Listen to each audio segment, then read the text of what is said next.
অশ্বিনী গোসাই শিষ্যদের বাড়ি গেল। তাহলে এরা তো মাছ খাইছে, কথাটা শোনো, আচ্ছা এদিকে লক্ষ্য রাখো, এত নড়াচড়া করিয়ে না, ভাব নষ্ট হয়ে যায়। হা হা। তা তিন ছেলের বাড়ি গেল। ওরা ভাবলো কি বাবা তো ভালো আড়ি মাছ খায়, আড়ি মাছ ধরার একটা ভাব আছে, ওই খাড়ি গাড়তো, খাড়ি জানা আছে তো, পূর্ববঙ্গের মানুষ হলে জানবে, ওই নদীর মধ্যে কুঞ্চি গাড়িয়ে গাড়িয়ে দিয়ে আসতো, ওরে খাড়ি গাড়া কত, ওই কুঞ্চি সোজাসুজি কোচ দিয়ে কোপ দিত, মানে আড়ি মাছে বাসা বাঁধত, কোপ দিয়ে আড়ি মাছ পড়তো। তা 21খানা খাড়ি দিয়েছে, 20খানা খাড়ি কোপ হয়ে গেছে, একটা খাড়ি বাকি আছে। ওরা মাছ ধরতে গেছে, বাবারে আড়ি মাছ খাওয়াবে। তা তিনজনের নৌকায় আছে তো, নীলরতন বলছে যে শোনো, গুরু সেবা দেব, 21খানা খাড়ি দিয়েছি, 20খানা কোপ হয়ে গেছে, একটা মাছ পালাম না, এইরকম কোনোদিন হয় না। আর গুরু সেবা দেব বলে আইছি, মাছ পাবো না। লাস্ট খাড়ি 21 খাড়ি, লাস্ট 20টা শেষ, একটা খাড়ি আছে, এই খাড়িতে যদি মাছ কোপ না পড়ে, এই দরিয়ান মাজায় বান, পায় বান, গলায় বান, খাড়ি শেষ, এই যে ডুব দেব, আর বাঁচবো না। গুরু সেবাই যদি না হয়, এ জীবন আর রাখবো না। চোখের জলে ভেসে ভেসে বাবা হরিগুরুচাঁদ গোসাই অশ্বিনীর নাম নিয়ে ওই লাস্টের খাড়িতে কোপ দিছে। প্রায় ওই 2-2.5 কেজি ওজনের একটা আইড় মাছ পাইছে।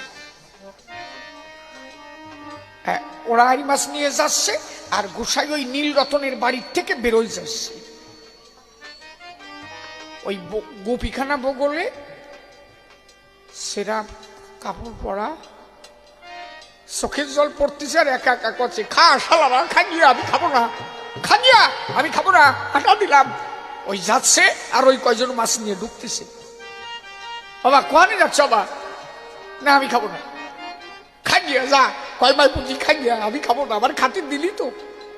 হ্যাঁ, ওরা তো আর জানে না যে কি হয়েছে।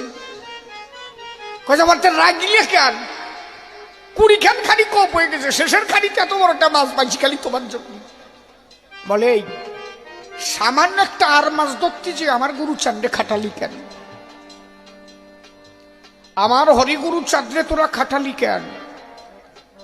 আমি মাছ খাবো তাই আমার জন্য আমার গুরু চাঁদে তোরা খাটালি, সামান্য একটা আর মাছের জন্য? এই আর মাছ যদি না পড়তো, তোরা তিনজন মরিয়া যেতি। একজন গলায় দড়ি নিছিস, একজন মাজায় নিছিস, একজন পায়ে নিছিস। দেখতো আমার গলার দিকে তাকাইয়ে, দেখে যে গোসার গলা ফুলে উঠেছে, পা ফুলে গেছে, মাজা ফুলে গেছে।